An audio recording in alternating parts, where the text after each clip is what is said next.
ready to talk about this new Pittsburgh Steeler, this new edge rusher outside linebacker. Sure. You know, we got him. He's here now. Melvin Ingram, officially signed. 1 year deal. Was it $4 million, right? $4 million. $4 million. Yeah. Can I say this, dude? Talk about it. This dude on Twitter. Yeah. He followed me on Twitch. Toxic Falls his name. Then he's got another name on Twitter. I think his name's Ryan Curry. Okay. This dude's the one that dropped. Was it the Trey Lance news on the 49ers? He dropped some other news relating to a contract that we signed earlier. It might have been Trey Turner's actual numbers. Okay. He was on point with that. Nice. On point with the money on this one too. Nice. As soon as we signed him, he's like 1 year, $4 million. You heard it here first. And this was the day before it even dropped. Okay. So I got to give him he keeps coming through with these news, man. I cannot believe it. I like it, man. Hey, man, he's plugged in. So shout out to him for that. But yeah, man, 1 year, $4 million. I love it. Not gonna lie, I love the money. That was my thing. I initially thought it was gonna be around 3.25, that range. But for me, the reason why I love the money is this. It says that, hey, if you are the starter, this is still gonna be decent starting money. Like nothing crazy, but it still be respectable for you. But at the same time, it doesn't guarantee you're the starter. So if you're the third edge rusher, right? Say Alex Highsmith beats him out. Well, your $4 million isn't going to look like a burden to us with you not being the starter. So for me, not at all. I love that money. I love the fact that it's a 1 year deal. You talk about not having long ties from the Pittsburgh Steelers standpoint. If this doesn't work out, they wash their hands. They're done. They're off the hook. Nothing carrying over. For Melvin, he's going to be extra motivated, right? 1 year deal, later in your career, you're trying to get another deal. You're trying to ball out so you can get another one. So you can see the incentive on his side. And then also, you can also see with it being a 1 year deal, it doesn't mean that Highsmith is ruled out. It doesn't mean that they've moved on from him. It doesn't mean that they're anticipating TJ being gone. It just says that, hey, man, we're going to see how you can mix in this thing, how you gel, how these guys operate together. And if it works, well, now we could do long-term business with you. So I like that from a financial standpoint, man. Oh, yeah, it's great, dude. Yeah. Now, with us signing him, I'm seeing a lot of people. I mean, you hinted on it a little bit. Mm-hmm. We brought him in 15, 20 snaps, something like that. Yep. But you actually think there's potential for him starting? You think it's going to be open competition right off the bat in training camp? It is open competition. For the people that operate and they just say, well, man, he's only coming here to back up Alex Highsmith, you're sadly mistaken. Now, that's what I was thinking. It's going to be an open competition, and I do think that Alex is going to push him to the limit only if Melvin from 2020 shows up. If Melvin from 2019 shows up, Highsmith, he's going to be good, and I think he can grow into some of that, but Melvin in 2019 is just a more polished, more seasoned veteran player. That's the difference. 2019 Melvin is going to have you flirting and thinking more about like how Bud was out there. That's the difference. 2020 Melvin, still a really good player, going to be a solid player, could start for a ton of teams in the league, but not as explosive, a little bit heavier in terms of the weight that he played with. And obviously we know that he missed some time because of, you know, the injuries that he sustained. Missed, like 9 games or something? Yeah, so he played the first 2 games, went on IR for 3 games, came back and played 5, and then went back on IR for the rest of the season. So it just depends on which version shows up. But for a fact, it is going to be a competition, and I'm excited about it. Alex Highsmith, man, that's my dude. Awesome cat. He's a 3rd round draft pick. Melvin Ingram was the 18th overall selection. Big difference in terms of just expectations. Big difference in terms of athletic ability as well. Those are some of the things when we talk about 1st round picks, we talk about, it's like, man, they possess that athletic ability that's just special. The size, speed combination, movement, like you could see some of these jukes and just how it's he's able to take angles. It's certain things that it's like, no matter how great Alex Highsmith works out in the offseason, it's certain things he'll never be able to do. I would say it all the time with Bud.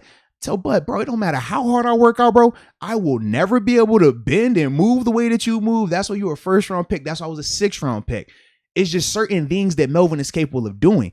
And the thing also with Melvin is mentally, he understands the game. That's the other part. When you start putting veteran players that know how to lead, they know how to set up moves, they know leverage, they know where their help is, they know where their weaknesses are, it makes them so much tougher to take advantage of. But then when you pair that mentality with the guy that still athletically can get it done at a high level, that's why you get a player like him. And that's why I said, if you get 2019 Melvin will be the starter here. But if it's 2020 Melvin, I think that Highsmith definitely can push that to the brink a little bit because I like what Alex brings from a coverage standpoint. I like the speed that he plays with as well. And he's just younger, but he still has to grow a little bit more mentally. We've talked about that as well.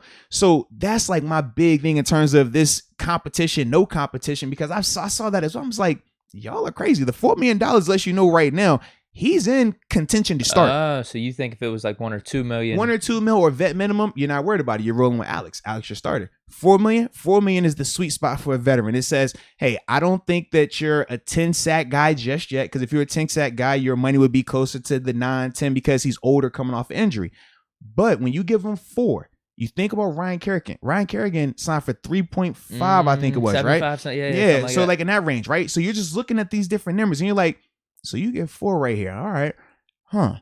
Now, the only person that's over on that side is Alex Highsmith, who's on a rookie deal. So he's on crumbs right now. The 4 lets you know, like, yo, we think that you can be the guy. We think that you can start. Now, we know that you're going to Alex is still going to play. That's the thing, too. It's not saying that Alex is not going to see the field.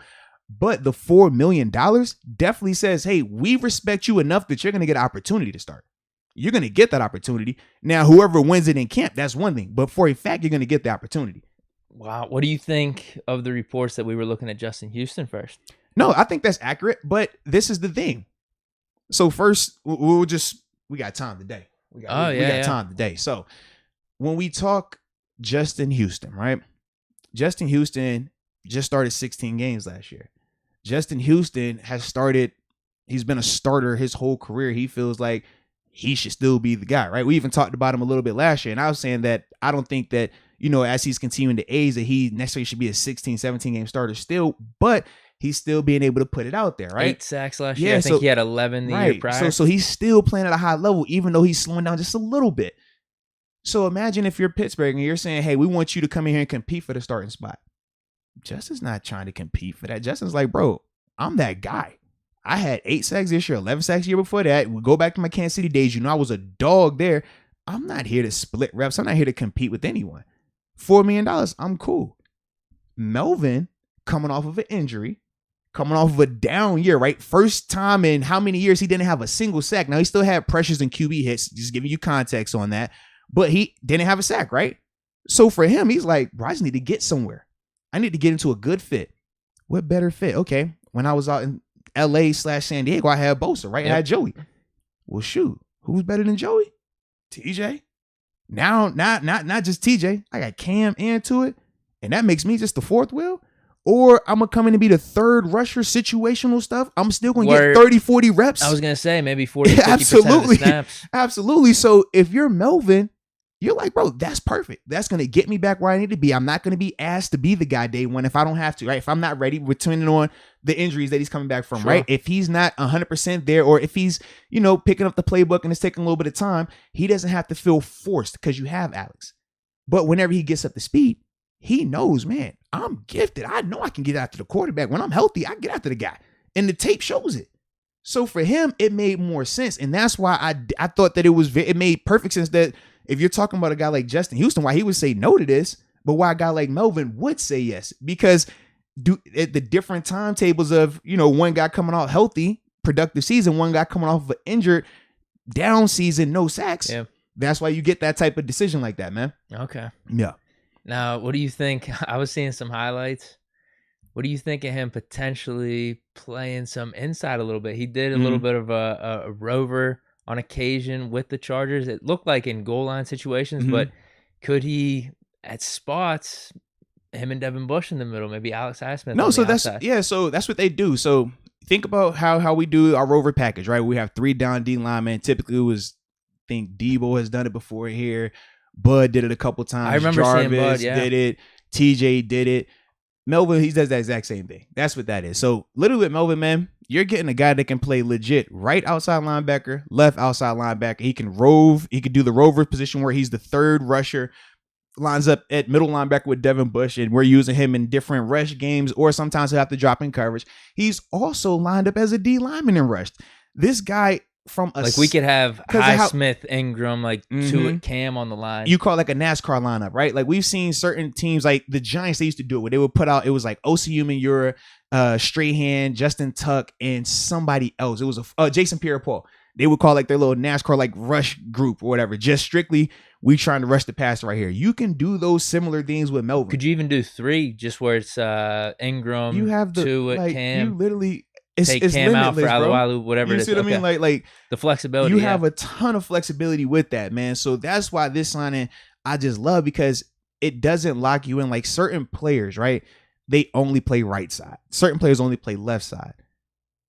Think about with TJ, right? I feel like this is a better fit than even Justin Houston. It is, because like TJ exclusively plays the left side now, right? Remember, initially he exclusively played the right side. Bud exclusively played the right side. With Melvin Ingram, he plays right and left during the game. He switches during series. Like, I'm watching him on tape and I'm like, I love that. I love that, because now you legitimately have a third guy, a guy that can go to either side and spin. Hey, you tired? I got you. You tired? I got you. It's nothing worse than your swing outside linebacker only being able to play one side, because then you just got one sub. You don't have a guy that can come over here and get him. And TJ comes out. We've seen it. Everybody, like, they sub. So you're going to need that guy. Melvin is going to be playing a ton of snaps, even if he's just the third rusher. The same with Alex Highsmith. So I think it just only boosts that position as a whole, though, man. Is there anyone that doesn't think this is a great move? Because we know we needed outside linebacker depth. So worst case scenario, this checks that off. Yeah. But then the way you're talking about, I'm loving it, because if he could somehow reach that 2019, 2018 potential that he does have, dude, we could have Melvin Ingram on the Steelers for a 1-year deal at $4 million. Okay. And getting pretty much a semblance of maybe Bud Dupree out there, where we don't have to pay. Now you're catching on. Yeah, exactly. Now you're catching on. Yeah. Now, if Ingram does have a good year, we'll probably have to pay him if he wants to come back going forward. But that will still probably be at a much cheaper rate as what Bud Dupree's getting paid with the Tennessee Titans. And he'll be another year older. He'll be 33 then. He just turned 32 in April, so that all benefits. And then we still have Highsmith, in the wings. Yep. Who knows what potential he'll walk into, 3-4 years. In the league. Dude, he has 49 career sacks. You don't get that by accident. When we talk about pass rushers and what makes an elite pass rusher, not an elite outside linebacker, just an elite pass rusher, the number is 10 sacks. 10. He's crossed that threshold twice in his career. He's had 7 sacks multiple times in his career, but 10 is what separates you from being a good pass rusher and being an elite pass rusher. The fact that he's done that twice lets you know he gets after the quarterback at a high level. All he has to do is be healthy. If he is healthy, we will see that impact. We will feel that impact. And that's the thing that just makes me so excited, and why I don't feel like it's a bad signing at all. Then I also talked to Lorenzo Neal, right? The former fullback that he's played out in San Diego forever, and then I know he ended his career in Baltimore. He knows him personally, obviously being a big member out there with the Chargers organization. He says the man not only is, Melvin, this physically imposing guy who plays with just that nasty demeanor and just super productive, but he said, man, one of his best qualities, bro, is he's a leader of men. That's what a lot of the Charger fans were saying, he too. He literally was like, man, this is a multi-time team captain, a guy that comes in here and commands respect, not just on the field because of his play, but his lead. I'm just like, I love that. And especially when you talk about a team that is like, man, at times we've had questions about our maturity. Have we not? Even this offseason, a couple weeks ago, we already know this. But it's like, it's good to have more mature, calming presence, calming voices like that, and people that are more vocal. We know TJ is a great player, great person, but he's not the most vocal person, right? In terms of getting the guy, hey, shush, man, you gotta act like this, man, chill like that. Like TJ, that's not his temperament. With Melvin, from what I've been hearing, he's the guy that's gonna make sure the guys are doing what they're supposed to. He's gonna make sure everybody's got their mind right, and I absolutely love that, man. Yeah, they can't hurt at all, and that goes back to what I was saying. I don't know So in terms of the negative, you want to know the negative? Okay. Who is saying this is a bad move? No, so I'm not going to name dropping it like that. But what's their case? But this is the thing. So people are asking, the biggest thing is with the injuries last year, is that the sign of the body starting to break down, or is it an outlier one-off? That's the first thing, because he's 32 years old and he went on IR twice last year, right? So that was the thing. Oh man, first time he hasn't had a sack in the whole season. Like, what is this?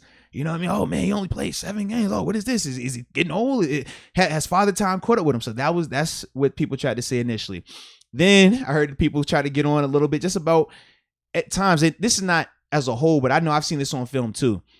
He is reckless at times when he's rushing, but with the Chargers defense, I feel like it was designed that way. And this is what I mean. When you're rushing the pass, right, you have rush lanes. So your outside guys, right? So think about our defense. You got TJ, you got Alex Highsmith, you got Cam, and you got Tuitt, right? So Highsmith and TJ, they're outside. They're containing. They make sure the quarterback can never run outside of them, right? They stay out, but they got to be outside. Cam to it, they got to stay inside, right? Make sure the quarterback can't step up. Essentially, you make this box, and now from there, you collapse the pocket, and that's how you get a sack, right?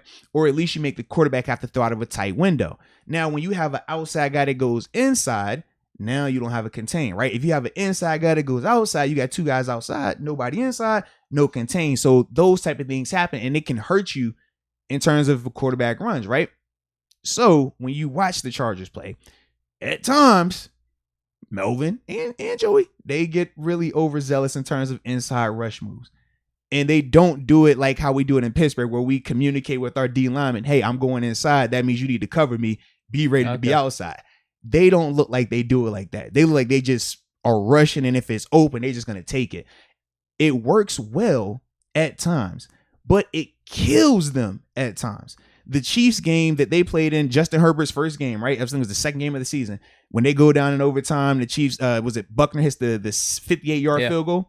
Literally the fourth quarter, that final drive, and even in overtime, my man Mahomes is picking up 3rd and 20s, 2nd and 15s, and it's because of that type of stuff where they're not having rush integrity. They are literally just going inside, doing whatever, and it works at times, but when it doesn't, it kills you. So that's the only, that was another thing. You think it was just the Chargers? We wouldn't be doing that shit here. Well, this is the thing. Not just saying that it's the Chargers, but mentality-wise. If that's what he's done his whole career, that's why they're saying, well, hey, don't just think it's going to stop once he gets here. He could still be doing that, and that could mess up the defense a little bit on passing situations.